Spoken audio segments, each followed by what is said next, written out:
Samy Bouagila, avant de commencer, donc vous êtes à l'affiche de ce film du goudron et des plumes de Pascal Rabaté. Alors avant d'en parler, vous suivez la Coupe du Monde? Ouais, j'essaye, ouais. J'aime bien les tournois avec les équipes internationales comme ça, là. J'essaye, je prends en cours de route, là. Vous êtes supporter d'un pays en particulier? Bon, bah, je suis pour la France déjà, et puis oui, il y a quelques équipes que j'aime bien. Les équipes africaines, je les soutiens, le Brésil.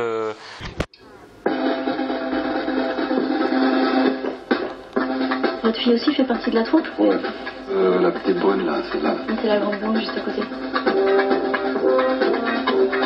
Comme vous le savez, Montauban participe au triathlon de l'été. Nous avons un rameur qui nous a fait faux bon, si je peux me permettre l'expression. Alors on va parler de ce film. Alors c'est vrai que c'est quelque chose pour moi, j'ai l'impression, qui est nouveau pour vous. C'est un personnage que peut-être que vous n'avez jamais interprété, parce qu'il a beaucoup de facettes multiples et il évolue aussi. Écoutez, que vous dire, je ne peux pas vous contredire, même si j'ai le sentiment, moi, de commencer à les connaître un peu, ces personnages-là. Ah oui? Oui, des marginaux, en marge du système, de la vie, en quête de rédemption. Mais c'est peut-être le fait de justement qu'ils soient très marqués au départ et qu'à la fin, justement, les Ils évoluent. Oui. Au revoir. Oui, mais oui, il y a toujours une évolution dans la plupart de mes personnages, hein, je trouve quand même. Mais bon, ceci dit, vous avez sans doute raison. Bah, c'est-à-dire, je sais pas, je trouve qu'il y a un ton en dessous au niveau du jeu. On sent qu'il y a une réserve. Ah, mais on s'adapte à l'auteur quand même, Voilà. à l'univers dans Qu'est-ce qu'il lequel... vous a dit, Pascal, quand vous rentrez sur... Oh, il dit rien. On lit la partition, on voit un peu ce qui se dégage, quoi. Alors, qu'est-ce qu'il représente, ce personnage, pour vous? Parce que c'est vrai que pour le spectateur, moi, je pense qu'il peut s'identifier complètement dedans. Est-ce que vous avez vu des parts de gens que vous connaissiez, des parts de vous? Non, bien sûr, oui. Il représente, comment dire, je pense que... Non, pas forcément, mais ceux qui peuvent dénoncer un système qu'ils subissent peuvent facilement se reconnaître à travers Christian, oui, bien sûr. Pour une fois, on aurait pu faire quelque chose ensemble. Et pourquoi t'as dit non? Pourquoi t'as refusé? Faire le guignol à la télé, j'ai pas besoin de ça pour être regardé de travers. Hein. Tu me ramènes chez maman. Tu déconnes. J'avoue, je ne comprends pas non plus. Alors, ce personnage que vous faites est un personnage de menteur pour survivre au départ. Donc, comment vous avez travaillé ça? Est-ce que vous avez fait une comparaison par rapport à votre métier de comédien? Parce qu'on ment au cinéma, on n'est pas toujours soi. Oui, c'est vrai. Mais il y a quelque chose de plus ludique. On a un garde-fou plus évident. Lui, c'est plus un petit arnaqueur pour gagner sa vie, mais il garde un bon fond. Vous comprenez ces gens qui réussissent justement à jouer de la crédulité des gens? Je les comprends, oui, je comprends leur détresse. C'est Gavroche, enfin. Après, ça dépend. Vous savez, faut avoir du discernement. Faut rester dans la mesure faut garder la proportion de l'arnaquerie et des dommages causés, quoi. Hein, c'est pas. Là, il a fallu que vous suiviez des stages pour arnaquer? Non, j'ai lu les dialogues. Vous avez lu les dialogues? Alors, on pourrait peut-être dire aux personnes qui vous regardent, quelle est cette arnaque, justement? Quelle est cette arnaque? Oui. Qu'est-ce qu'il fait pour gagner ça?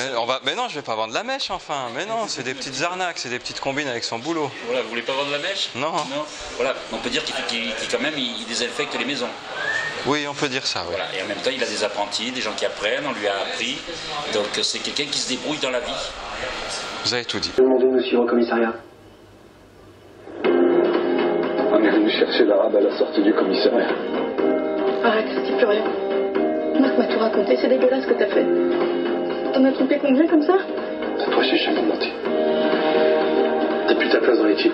Ici, il n'y a que des gens honnêtes, des sportifs. Comment vous l'avez vu, ça, cette thématique-là dans ce film?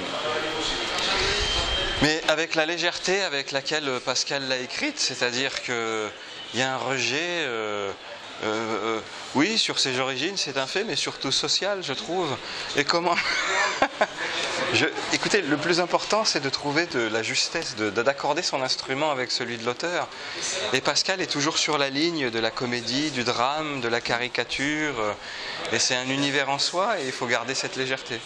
C'est peut-être pour ça que je disais tout à l'heure, c'était un rôle qui était un petit peu différent, parce qu'on est justement sur la ligne à chaque fois. Oui, j'avais quand même écrit des bandes dessinées. Voilà, mais ça me rappelle un peu Drôle de Félix de Ducastel et Martineau. Oui, ça fait un petit moment quand même. Certes, mais il a existé malgré tout, quitte à vous décevoir, mais c'est un fait. Vous ne décevez pas, non. Ah voilà, C'est-à-dire... ce sont des auteurs aussi qui aiment dénoncer la gravité avec un fond de légèreté. Et justement, le drame personnel qu'il vit, donc avec la séparation de son épouse, avec le fait qu'il ait aussi à s'occuper de sa fille, et de trouver un nouvel amour. Donc est-ce que justement cette reconstruction passe aussi par l'amour? Oui, c'est évidemment, oui. Elle passe par comment dire, il y a une forme de rédemption où il faut qu'il retrouve crédit à ses yeux. Et le paradoxe, c'est en acceptant de se mélanger aux gens auprès duquel il se marginalise qu'il va retrouver cette liberté. Et l'amour y compris. Après, le personnage qu'interprète Isabelle Carré est une forme d'âme sœur. Il y a un effet de miroir entre deux. Et ils se reconnaissent l'un l'autre, dans leur détresse. Vous aviez déjà joué avec Isabelle Carré? Non, jamais, mais c'était un vrai plaisir. Isabelle, que je connais de longue date. J'en ai marre de cette honte que tu fais tous les jours, je peux plus m'attendre. Laisse-moi tomber. T'as cassé, tu dois réparer.